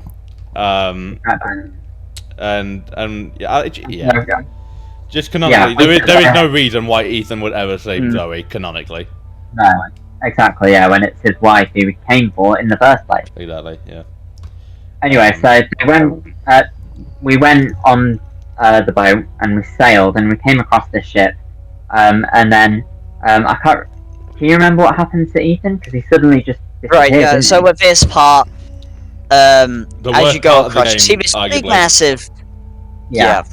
You see this big massive boat, and then Ethan's like, "Whoa, what's that?" And then there's like this rumbling in the water, then this blank like tentacle stuff comes in and flips over the boat, and Ethan gets kidnapped. And then you wake up as Mia. So congratulations, you're playing Mia now. You move forward as Mia, and you see Ethan's slightly alive body. You don't see his face still. Yeah, no, you still don't see his face, and then he sort of gets like dragged away by the black goo, and then you carry on forward with Mia, and you finally head into the boat. As you go through the boat, Mia starts getting like these flashbacks, right? Because her memory throughout the game has been really, really weird. It's been funky. But you keep on going until you finally meet this little girl, Evelyn. Wait, who? I know. Wait, there's a little girl called Evelyn. Reveal. There's a little girl called Evelyn, right? Wow. She's a bit of a psycho. We'll get introduced to her. A bit? You mean a bit too much? Yeah. Yeah, just a tad bit. The way that we get introduced to it is by her killing this man who's like, wait, no, please, chill, I'm all good. Yeah. And then they carry on. Evelyn's like, are you starting to remember? And then you play through an extended flashback sequence, which I really don't like this sequence. It's so, neither. Yeah. I got stuck. Once you find Evelyn, she then sets that thing off, doesn't she? The alarm in the boat. Yeah. And I got stuck trying to find the way out, and it took me about half an hour. I kept texting Yuri saying, I can't find it. And I played it before. And I just couldn't find it. And then about the next morning, I said, right, I need fresh eyes. So I came back from college and just got on with trying to finish the game because I knew we were going to be doing it. And then I went into the room and saw there's like a hatch at the top, and so I had to climb through. And then that took me to the other end, and then we, in a way, you come across Evelyn, don't you, for the final like fight in a way. Yes. She takes you, basically, you keep seeing it appearing, and then eventually you come across, you go into this cave, and then the cave eventually opens up to a door leading back to the original old house. It's and all that's come where, full circle. We're back at the start, boys. Exactly, and that's where, like No you said at way. the start, we see this. We see them these, both, you know, the two dolls, in which case, you guess at this point, Mia Oh my and god, Evelyn. wait, Mia and Evelyn? What? By the way, this last part of the game, they, like, completely lore dump. And Yeah, this, you, like, you final find out part. she's some sort of bioweapon. You find out Mia working for the people called the Yeah, no. connections. It's all quite insane. You quite literally find out everything. She in this believes last she's part. an actual child and wants a family, so she mind controls the big family. She has mold powers. It's just what we're talking about. She's a mold god. It makes sense. Do not worry. yeah. And we got to talk to Jack again. And he's We chill. did, during the I post love sequence. normal Jack. He's so lovely. Same. Yeah, no, that sequence is, I think, is the best. Save part. my family. Please. One of the best And then- parts, anyway. Yeah. And then we see that video again, but this time, instead of it going blank, you know, at the very start where Mia's saying, stay away, she carries on speaking. Yeah, And she's then we get recording to it, the yeah. actual boss fight. And then we get to the boss fight with Evelyn. And then we find out when we get into the room, when we get her, we figure out she turns into the old woman in that wheelchair who we've seen from the very start. Yeah, I mean, before that, you can put together in some of the documents. It mentioned how she like ages. Yeah, like she was way aging beyond, quicker. Yeah, aging way beyond any normal amount. Of And for course, the yeah. record, Lucas was just always a psycho. Yeah, Lucas. Yeah, what is it? He got. Yeah, he didn't. He wouldn't. I mean, this is DLC. But he was like in connections with people who gave him the cure. To which point Exactly. he just kept pretending that he was under the influence because he just likes killing and doing all that. He is just mental. Yeah.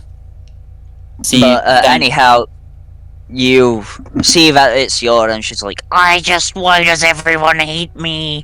I just wanted a family. She becomes literal mold worm. Yeah, this fight's really underwhelming. Yeah. I don't know. I like the fact that it's like morning now because it feels like. Oh yeah, no, that's nice. You're I like all of that. You're I'm- so close to the end, and you just gotta kill this bitch. Yeah, Yeah. I just wish the fight was harder. For the Same. final boss fight. Yeah. I mean, the final I remember boss fight, I think, was probably Jack. Like that's probably the final proper. Yeah, that's Yeah, that like was the my favourite. final boss fight. Yeah. But Yeah, anyway, I mean- you get the Albert, right? yeah, exactly. And then Cool. shoot her a couple of times, and then it's like, Yeah. and then she calcifies, and then Chris Redfield comes down and is like, Who got some work Hey. done between previous games and now? exactly. He's like, hey, I'm Chris Redfield. I do not think he said it that seductively. No. Hey, He said it that I'm seductively. Chris Redfield. How are you? I'm Chris Redfield. Hi, Ethan. But then you go up, and then he realizes that you're married, so he What? buggers off. well, technically he does as we do. And then, No, and then it we carries on realize to the we're DLC. married. One thing even after 8, one thing I do not get, or maybe it's just I'm reading it wrong. Ethan says to Chris, what did he say? He says it's about time or something, or took you long enough or something. It's something like that. It kind of implies he had a past with them in some way. Yeah, Yeah, yeah, because You never find out about his backstory, really, Ethan, do we? No, he's just some regular Joe who just. For all, because for all we know, he might be working in the Umbrella Academy. You know, the work. The Umbrella Academy. Oh yeah, the hit Netflix show. Right. Well, anyway, that's the end of the game. We did it. We did it. We got. Wow. What do you think of the story, guys? Now that we just explained all of it. I loved it. The story's brilliant. Alright. Really underrated for a horror game, honestly. Yeah. Such a brilliant game. And for the record, this is the part now where if you decided to skip all the way to the end. Hello, yep, we're here now. I would have left a skip to now thing. Yeah. After like an hour and 45 minutes. Thank you, future Josh. Yeah, you're welcome. That's from future me. You said that. Yeah. Yeah. So essentially, if you like horror games, if you like the old Resident Evil ones before they started getting a little bit more like action heavy, with like 5, 6, Resident Evil's for you. If you like the Blair Witch, things like that, play Resident Evil 7. It is. I like we're saying this. When did it come out? It's been a while, but for those who haven't played it already, 2016, I think. 2017. And you're fulfilling like this criteria, play the game. It's worth it. It's not that expensive. Yeah. Oh my god, guys! It is the 7-year anniversary of Resident Evil 7. Wow. Oh my god! It's like we knew. It's like we knew. But it is such a good game if you want to play it. DLC as well.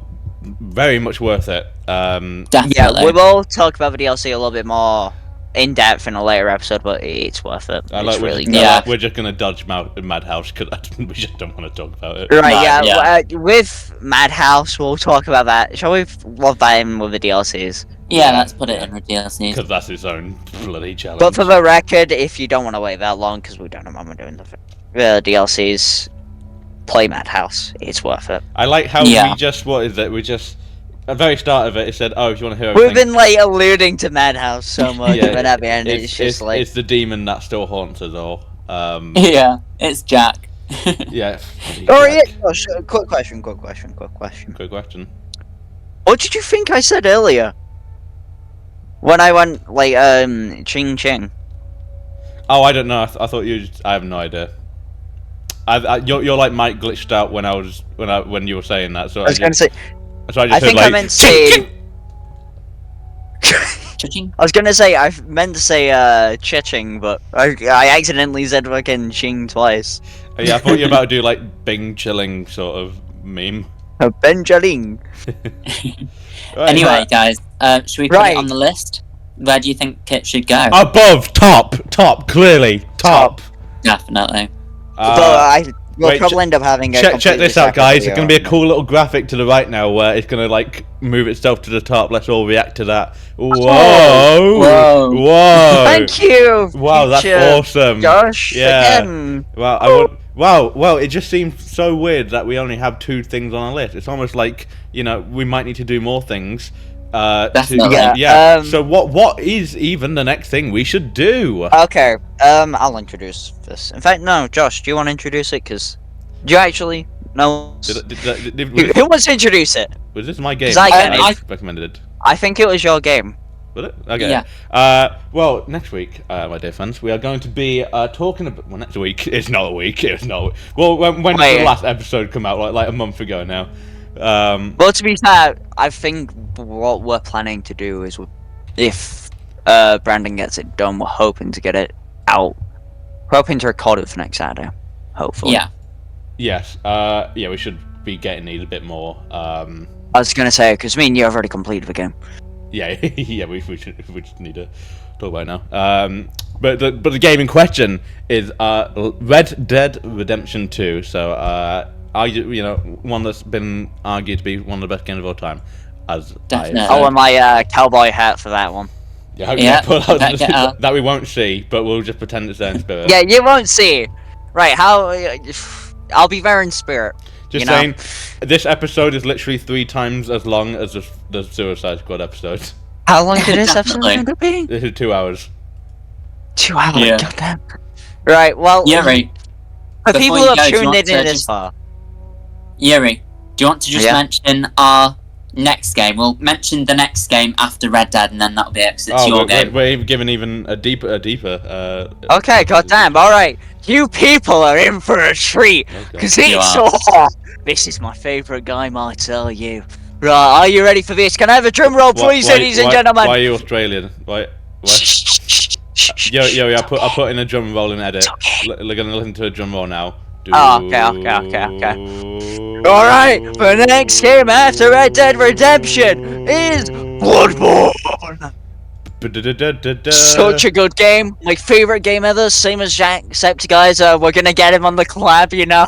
Yeah. See, should we even come to the Bloodborne one? Because I think you could just do the entire thing by yourself and just. I could, but I need you guys for their emotional support. Emotional. What else am I You're meant gonna to start crying of how good it is. Yeah, I'm gonna start like shedding tears. I've got like an entire shrine dedicated to Bloodborne. Well, yeah. we'll have to wait and see.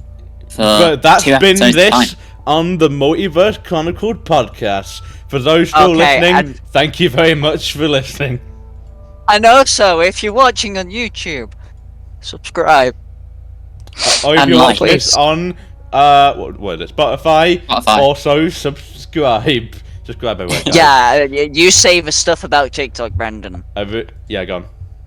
Yeah, so if you want to subscribe to TikTok, we post all of the stuff coming up. It's like hints to what's coming and when the next episode will potentially be out. So yeah, subscribe to TikTok at the Multiverse Chronicles podcast. That has has Okay. been wonderful. Thank you guys for joining. Thank you, the audience, for joining. Good And vibes. thanks for staying this far. Yes, I do like how we have given about, I want to say, 10 minutes of opinion and an hour and 50 minutes of just what happens. Yeah. But But honestly, if you stay for this long, thank you so much. and you can subscribe to our means a lot. Patreon. No, we don't have one. No, not yet. Pay us money! We need Joking, we need to joking, sponsor. I really want to get a Surfshark sponsorship, please. I just want to work with them, Oh, yeah. please. But, yeah, again, thank you for watching. We hope you have a fantastic day. Do we? Yeah. Fine. bye-bye. Yuri says you can have a nice day. I say you just have an alright day. That's how I feel about it. Hi! Tell me, And I watch say- this. Well, to be fair, they might not watch the whole 2 hours because Yeah, I don't blame them for we that. could say anything right now, and it'd be fine because no one's Yeah. getting to this far. Yeah. Well, so yeah, either way, thanks. Yeah, thanks for watching, everyone. And we'll see you all later. Bye! See you in a bit, guys. Go.